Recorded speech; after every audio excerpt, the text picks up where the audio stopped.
Hey there, and welcome back to PCOS Unfiltered, where we ditch the fads and get real about healing with PCOS. I'm your host, Lindsay, and today's episode is extra special because I'm joined by Dr. Anya Seghetti, a chiropractic internist specializing in functional medicine and nutrition. We're diving into the role of gut health on hormones and PCOS. You're going to walk away with real-world insights, a few laughs, and lots of empowerment. So let's jump in.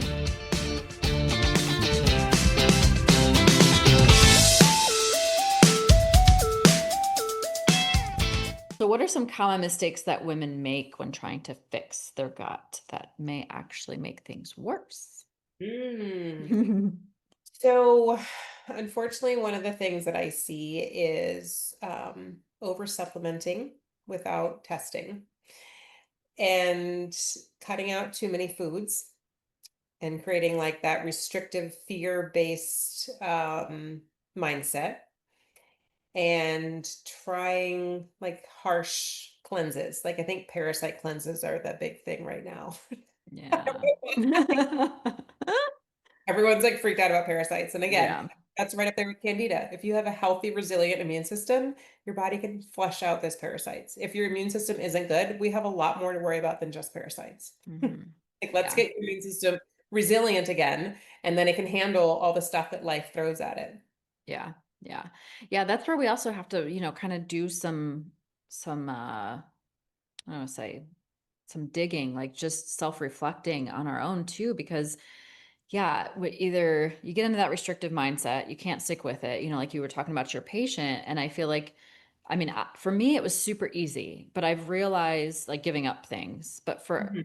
others, I've realized it's definitely not that easy. And so that's where we have to really think like, what is our attachment, to that food? And sometimes it can be something really deep. Like, is there some emotional connection there Yes. that's making us go back to that food? Or is it just your habit because your mind likes to keep you safe? Mhm. So, when you wake up every morning, you go right to the coffee machine first, that's what it's used to, and that's what it wants to make sure that you keep doing. And so, yeah, you have to kind of do some self-reflection there too. I've mentioned journaling before. Again, that could be a love-hate relationship, but even Mhm. just jotting down a few of those things, like especially around food and connections to food, that can be very eye-opening as well, along with that, that food timeline tool too. Absolutely. So how do you feel about over-the-counter gut supplements or probiotic trends? Are they helpful or are they just hype? I think that there are some that are helpful, but I also know that without knowing what your specific imbalances are, many of them can do more harm than good. So if we think about the body loves balance. And if we take probiotics, for example, they aren't one size fits all at all. And unfortunately, some manufacturing companies found that certain strains were considered to be beneficial, and they were also very easy to grow in a lab and mass produce cheaply. So you will find those very easily on any store shelf.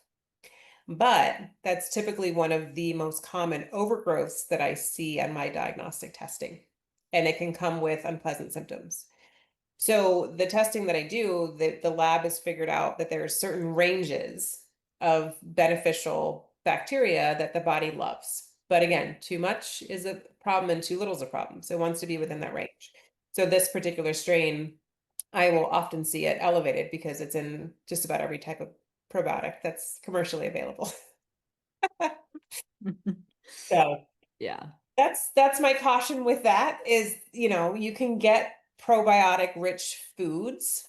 And I think that that's a better choice for somebody that maybe is just starting out or, hasn't done testing, because that way the body can almost kind of pick and choose what it needs and keep what it needs. So things like sauerkraut, for example, I love sauerkraut. Like you can make your own very easily. Mhm. It's a, probiotic rich food that typically doesn't cause any issues. If it does cause gut symptoms, that's just a way to let you know that you have deeper imbalances that you need to work on. So that's just Yeah. simply like an easy alert system to say, oh, okay, I eat, a couple bites of sauerkraut and I get bloating, then okay, I definitely have some imbalances that I need to maybe, hire someone to investigate further and figure out what's going on.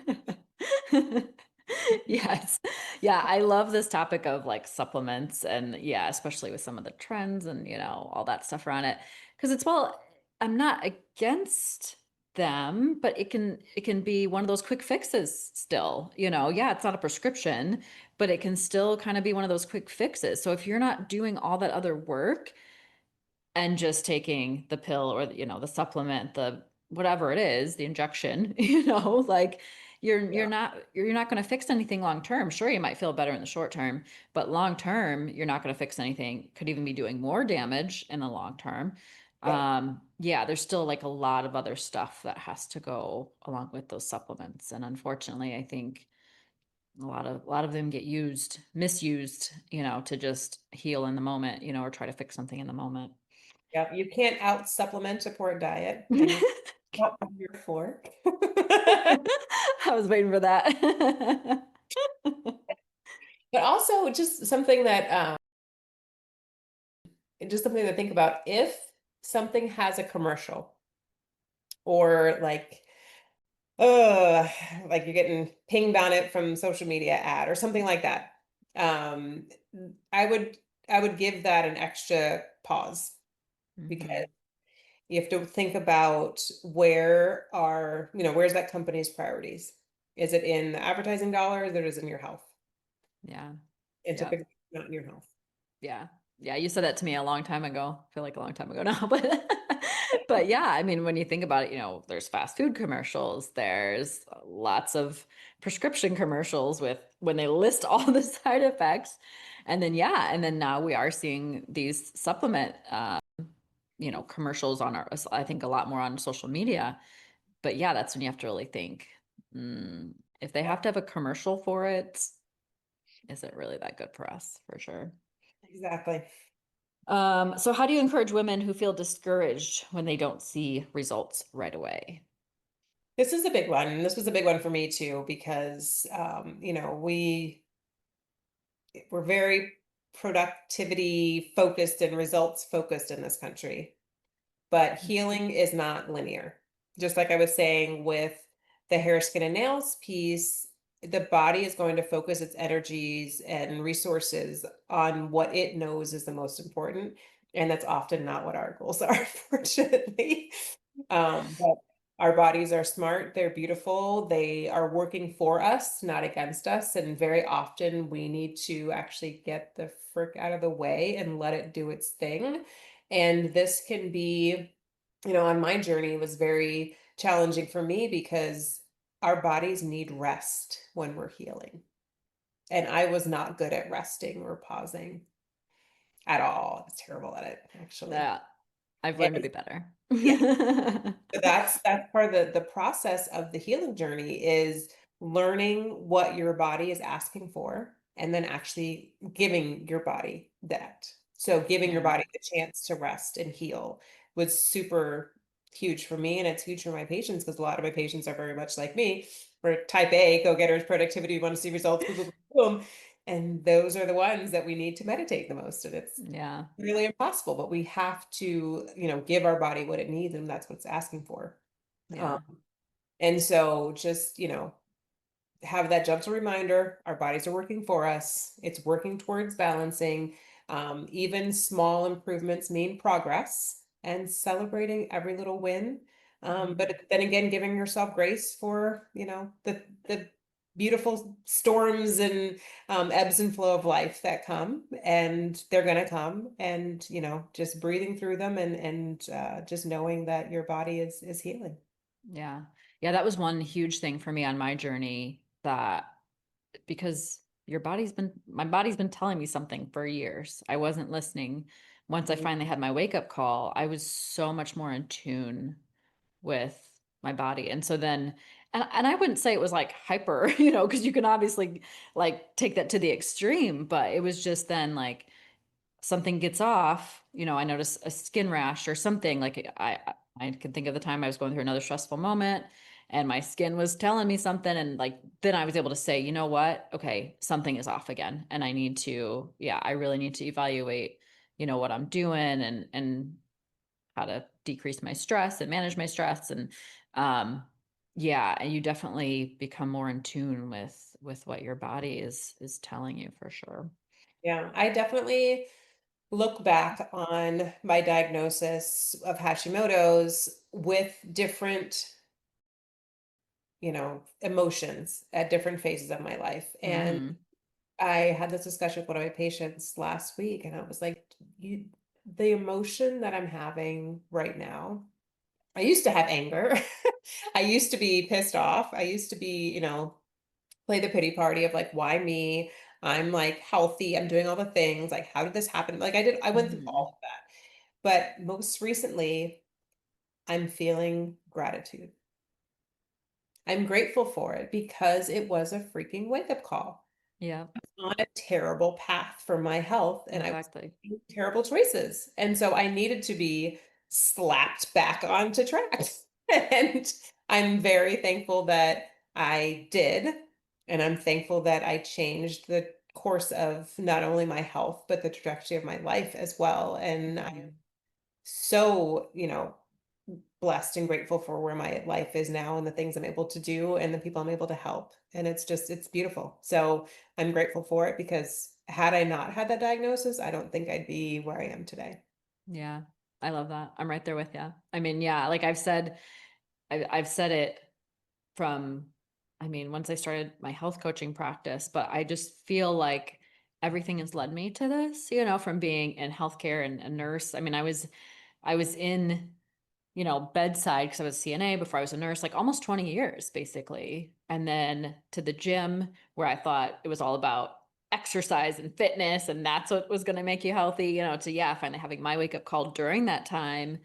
Mhm. It's just all kind of taught me something along the way and led me to here and been, helps me helps my ability to help my patients even more for Yeah, sure.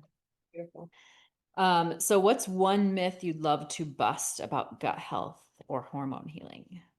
I'm sure you probably have more than one, but So many. Let's see. I'm going to share a couple. Okay. Start with just one is that it's all in your head, or that you just need to lose weight, like the whole exercise more, eat less Hmm. lie. um, and like the all in your head, I was told that too when I would go to my doctor with my laundry list of symptoms, and they're like, "No, we'll just pick one and we'll focus on that today." And I'm like, "No, but they're all like they're all Yeah. me." Um, because like symptoms, not that with holistic functional medicine, I'm not chasing symptoms, but symptoms are real. They're real signals. They're secret messages from your body that it's asking for help, that something is going on, that something's out of balance and it needs our attention.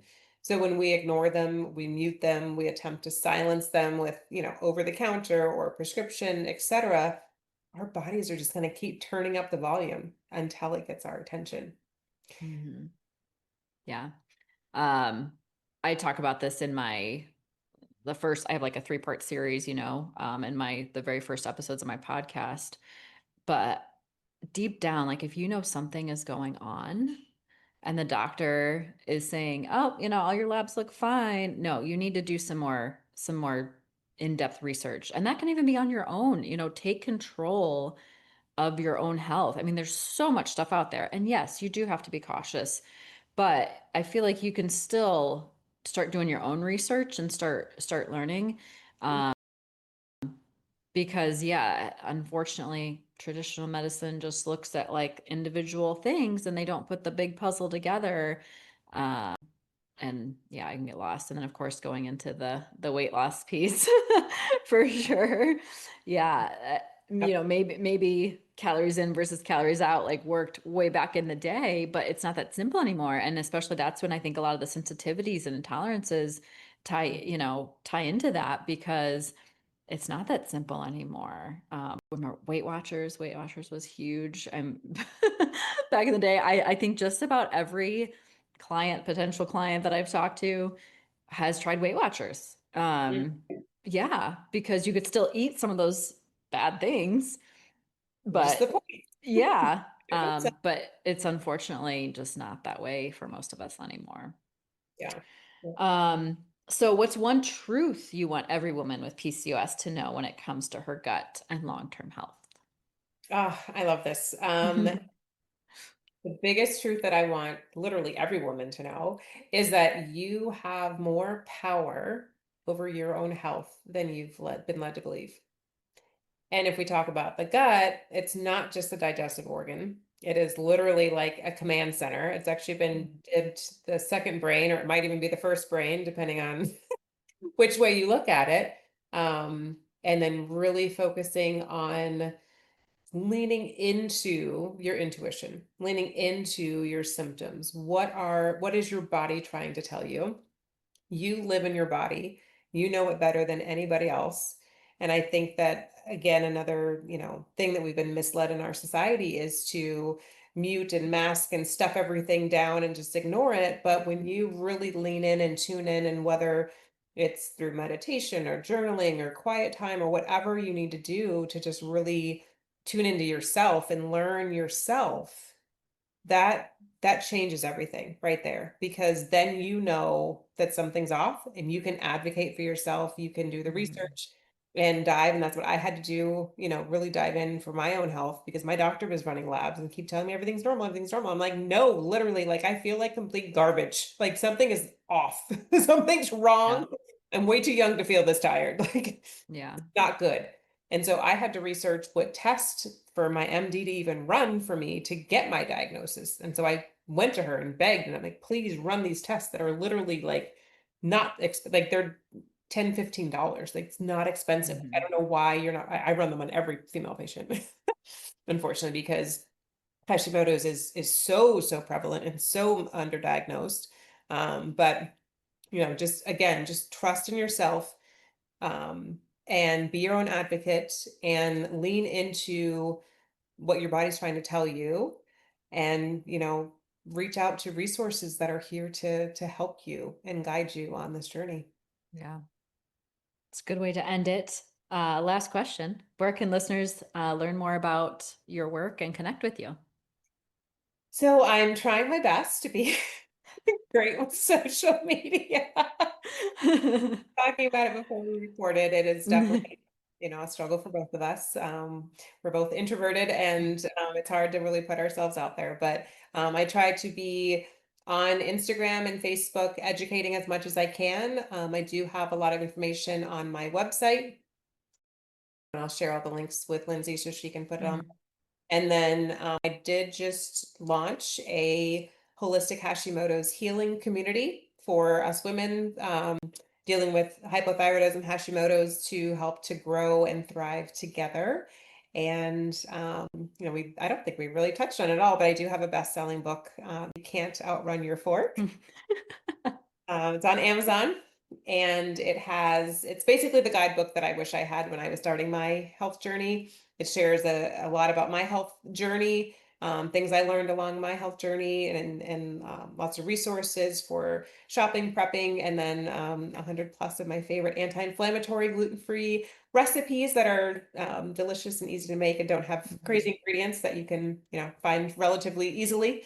And so if you're just starting out on your journey and want some guidance and delicious recipes, it's a good place to start. Yes, love the recipes on that one. That's yeah, that's a huge one. Um, yeah, I mean, I think that is all we have. Hint, hint, there might be another one. Because as Dr. Anya's talked about with Hashimoto's, finding a lot of women that have Hashimoto's and PCOS together. So I think Dr. Anya might be a guest in the future as well. Wow, what an amazing conversation.